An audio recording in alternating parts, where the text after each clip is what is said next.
If there's one thing I've learned after watching countless men sabotage themselves, it's this. The moment you lose control of your emotions, you lose control of the dynamic. You think you're being honest, raw, vulnerable, and maybe you are.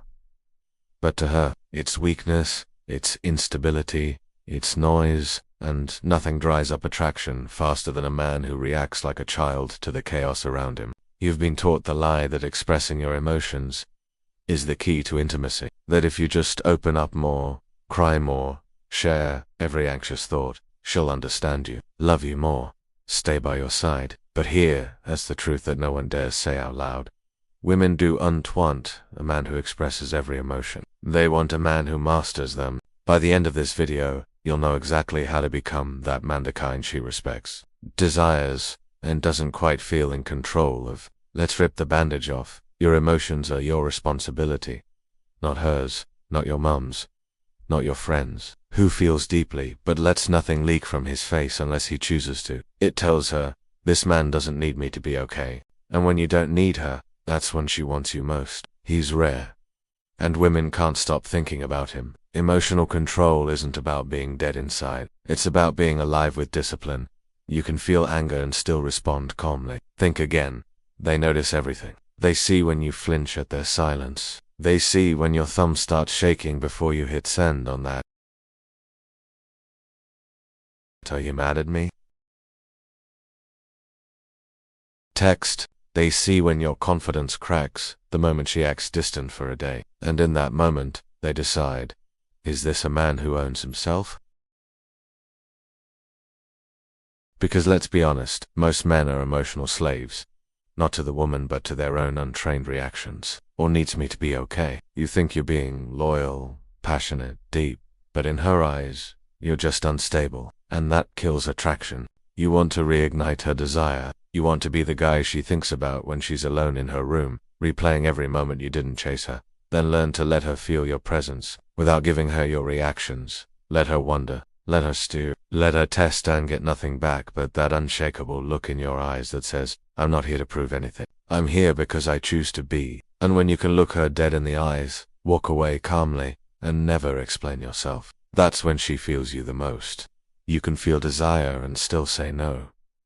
You can feel fear and still walk forward. That's what makes you powerful. And the second you put them on display hoping for sympathy, hoping for her to validate you, she sees it for what it is. She doesn't want a man who spirals. She wants a man who stands still when the world tilts. A puzzle. And that unpredictability, that mystery, it turns something on inside her. You stop being another guy trying to win her approval, and instead, you become the man she starts studying, watching, wondering.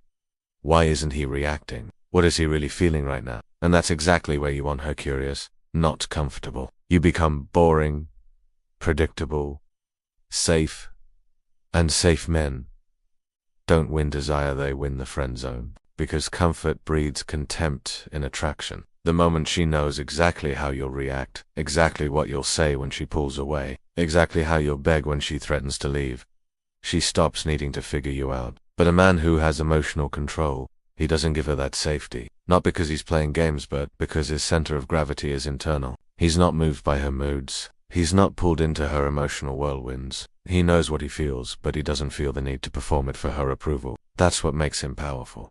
She might accuse you of being distant, cold, to calm. She might try to poke and provoke just to get a rise out of you. That's where sexual polarity ignites. That's where she feels something real. And every time you stay composed, you chip away at the version of herself that thought she could control you. It's being able to sit in your frustration, in your uncertainty, in your desire and not act on it.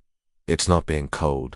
It's not being robotic. Choosing strength over impulse. Masculine presence contrasted with feminine energy. If she's emotional and you meet her with even more emotion, it becomes chaos. Fire meeting fire. But when her emotional storm crashes into your mountain-like stillness, not fold, not text her some weak emotional monologue at 1 a.m.